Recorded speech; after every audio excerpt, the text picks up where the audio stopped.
Hello friends. अभी हम लोग देखने वाले हैं भारत की नदियाँ के बारे में। तो मुख्यतः भारत में दो तरह की नदियाँ हैं। एक है हिमालयन हिमालयन नदियाँ और दूसरा है प्रायद्वीपीय नदियाँ। तो हम बारी बारी से इन दोनों प्रकार की नदियों के बारे में बात करेंगे। हिमालय नदियाँ जो होती है वह सालों भर पानी से पूरित रहती है, यानी सालों भर उसमें जल रहता है। और प्रायद्वीपीय की जो नदियाँ होती हैं उसमें वर्षा के समय ही जल पूरित रहता है।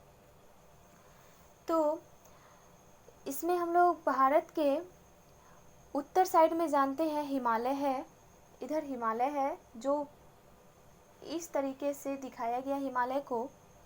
और भारत के पूरब में बंगाल की खाड़ी है।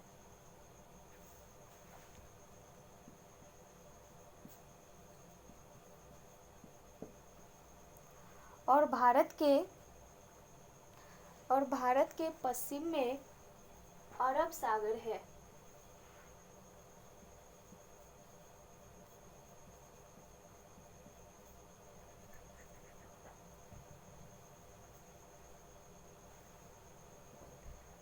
अब हम बारी बारी से देखेंगे हिमालयन नदियाँ और प्रायद्वीपीय नदियाँ। तो सबसे पहले हम देखते हैं सिंधु नदी के बारे में। सिंधु नदी जो है वह यहाँ लेक मानसरोवर, एक यहाँ झील है जो चीन के तिब्बत में है। वह सिंधु नदी लेक मानसरोवर से निकलती हुई भारत से होती हुई पाकिस्तान से होती हुई वह अरब सागर में चली जाती है। और सिंधु नदी की कुल लंबाई अगर हम देखें तो सिंधु नदी की कुल लंबाई 2880 किलोमीटर है। ये है सिंधु नदी। और सिंधु नदी की सहायक नदी के बारे में बात करें तो सिंधु की सहायक नदी कुल 5 है। बारी बारी से हम देखते हैं।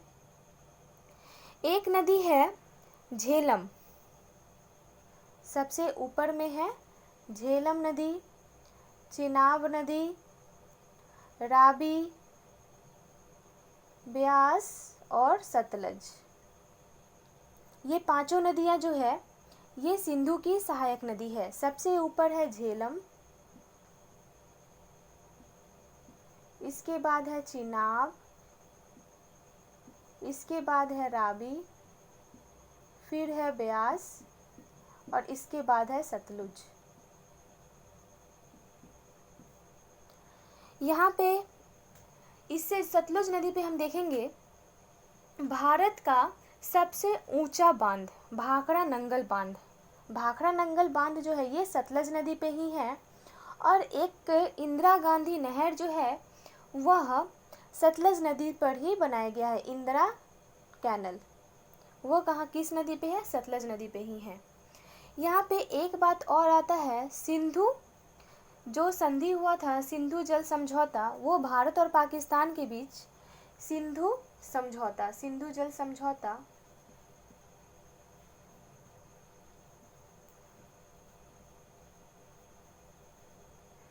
जल संधि हुआ कब था? 1960 में। इसमें हुआ क्या था सो देखते हैं। इसमें कहा गया था कि ऊपर की 3 नदियां यानी सिंधु, झेलम प्लस चिनाब, सिंधु, झेलम और चिनाब, इन नदियों का 20% जो पानी होगा वो इंडिया खर्च करेगा और 80% हिस्सा जो होगा वो पाकिस्तान। और बाकी जो 3 नदियां हैं राबी, ब्यास और सतलज, राबी, ब्यास, सतलुज, इसकी 80% हिस्सा इंडिया यूज करेगा और 20% हिस्सा पाकिस्तान। ये था सिंधु जल समझौता। सिंधु नदी नेक्स्ट इसके बाद अब हम देखते हैं गंगा नदी के बारे में। गंगा नदी जो है वह हिमालय से यानी गंगोत्री से निकलती है और यह हिमालयन नदियां हैं जो सालों भर जल पूरित रहती है। गंगा नदी जो उत्तराखंड से निकलते हुए उत्तर प्रदेश, बिहार, झारखंड का कुछ हिस्सा तथा पश्चिम बंगाल, इसकी मुख्य धारा बांग्लादेश में प्रवेश कर जाती है। इसके बाद इसकी एक धारा हुगली जो कोलकाता से होते हुए बंगाल की खाड़ी में चली जाती है। ये दो धारा, ये फरक्का के पास ये दो दिशा में बंटवारा हो जाता है। एक तो मुख्य धारा जो बांग्लादेश में चली जाती है और एक धारा हुगली जो कोलकाता होते हुए बंगाल की खाड़ी में चली जाती है। अगर देखा जाए गंगा नदी की लंबाई, ये है गंगा नदी की लंबाई 2525 किलोमीटर है। इसकी अब हम सहायक नदी के बारे में बात करते हैं तो गंगा की सबसे लंबी सहायक नदी यमुना है। यमुना, इसे हम कालिंदी नदी के नाम से भी जानते हैं और इसकी लंबाई, यमुना नदी की लंबाई 1310 किलोमीटर है। यमुना नदी की लंबाई कुल 1310 किलोमीटर है। गंगा की अन्य सहायक नदी भी है जैसे गंडक, कोसी, घाघरा, सोन इत्यादि नदियां भी गंगा की सहायक नदी है। लेकिन गंगा की सबसे लंबी सहायक नदी कौन सी है तो वो है यमुना।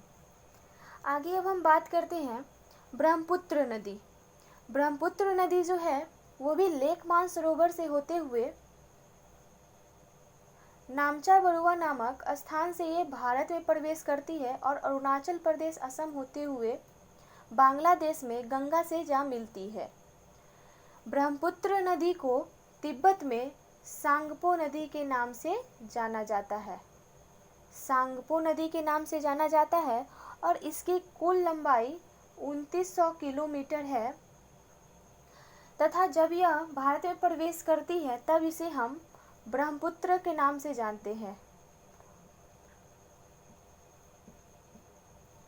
ब्रह्मपुत्र के नाम से जानते हैं और जब यह नदी बांग्लादेश में प्रवेश करती है तब इस नदी को हम जमुना कहते हैं, जमुना के नाम से जानते हैं। और जब गंगा नदी बांग्लादेश में प्रवेश करती है तब इसे यहाँ पे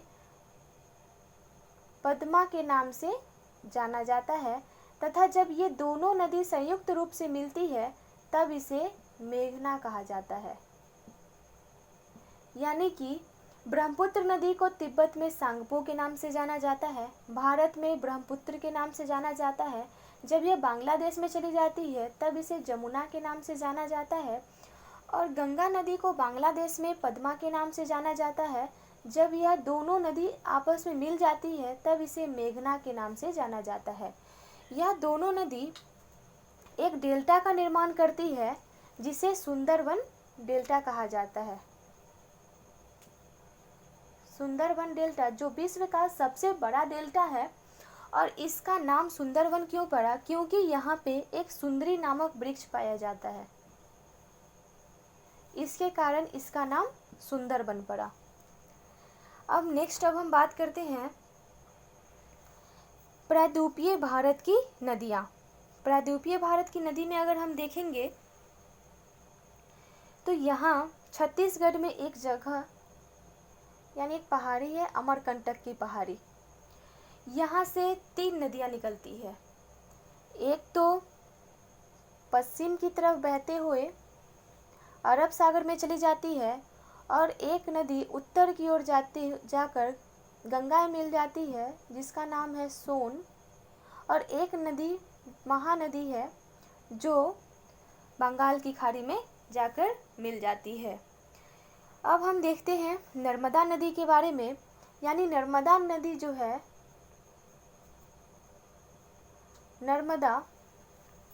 नर्मदा नदी यह 2 पर्वतों के बीच से होकर बहती है।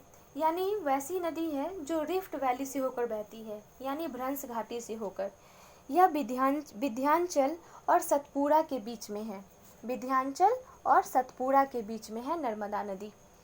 अब हम नर्मदा नदी से जुड़ी एक और फैक्ट को देख लेते हैं। नर्मदा नदी पर एक जलप्रपात है जिसका नाम है धुआंधार जलप्रपात। नर्मदा नदी पे एक जलप्रपात है जिसका नाम है धुआंधार जलप्रपात।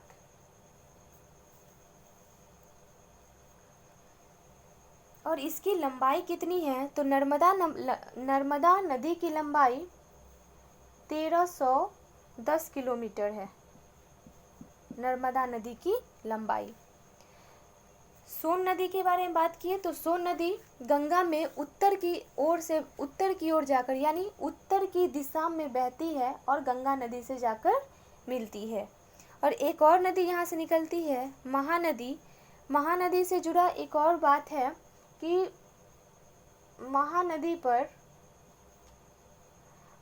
पर भारत का सबसे लंबा बांध बनाया गया है जिसका नाम है हीराकुंड बांध। हीराकुंड बांध जो उड़ीसा में है, इसी जो भारत का सबसे लंबा बांध है, हीराकुंड बांध जो महानदी पर बनाया गया है।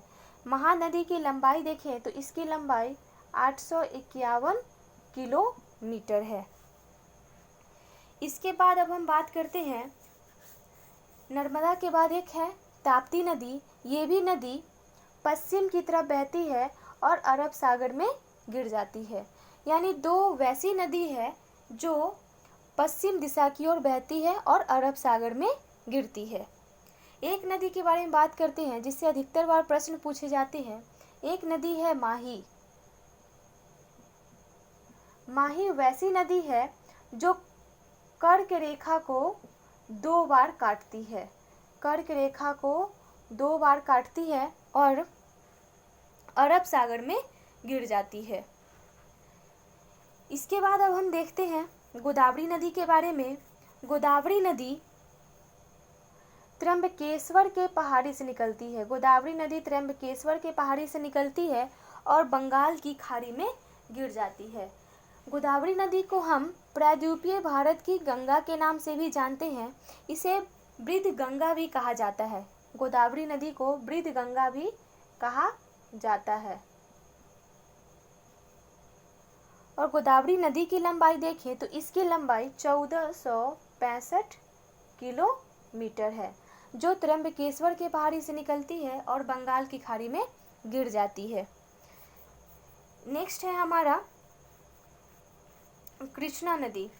कृष्णा नदी जो है यह महाबलेश्वर की पहाड़ी से निकलती है। कृष्णा नदी महाबलेश्वर के पहाड़ी से निकलती है और बंगाल की खाड़ी में गिर जाती है। कृष्णा नदी पर एक बांध है नागा अर्जुन बांध। कृष्णा नदी पर बांध है नागा अर्जुन बांध। कृष्णा नदी की लंबाई देखें तो इसकी लंबाई है 1400 किलोमीटर जो महाबलेश्वर की पहाड़ी से निकलती है। अगला को है मेरा कावेरी नदी। कावेरी नदी जो है यह ब्रह्मगिरी की पहाड़ी से निकलती है कावेरी नदी और बंगाल की खाड़ी में गिर जाती है। कावेरी नदी ब्रह्मगिरी के पहाड़ी से निकलती है और बंगाल की खाड़ी में गिर जाती है। इसकी कुल लंबाई 805 किलोमीटर है। कावेरी नदी की कुल लंबाई 805 किलोमीटर है। कावेरी नदी से जुड़ा क्वेश्चन आता है कि कावेरी नदी जल विवाद यह 2 राज्यों के बीच है। कौन कौन से? तो कर्नाटक और तमिलनाडु। कावेरी जल विवाद कर्नाटक और तमिलनाडु के बीच है। और कावेरी नदी पे एक जलप्रपात है जिसका नाम है शिव समुद्रम जलप्रपात। शिव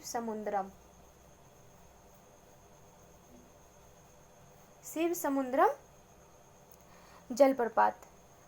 यहाँ पे हम लोगों ने एक दो फैक्ट और बाकी है। जैसे कोसी नदी जो नेपाल से होते हुए बिहार में आकर गंगा नदी से मिलती है। कोसी नदी को बिहार का शोक भी कहा जाता है। कोसी को बिहार का शोक भी कहा जाता है। अगर क्वेश्चन पूछा जाए कि भारत की सबसे लंबी नदी कौन सी है, तो भारत की सबसे लंबी नदी गंगा है। और भारत की सबसे चौड़ी नदी कौन सी है, तो भारत की सबसे चौड़ी नदी ब्रह्मपुत्र है। तो इसी के साथ आज का वीडियो यहीं समाप्त होता है। हमने भारत की नदियाँ से संबंधित सभी बातों को देखा। Thank you so much.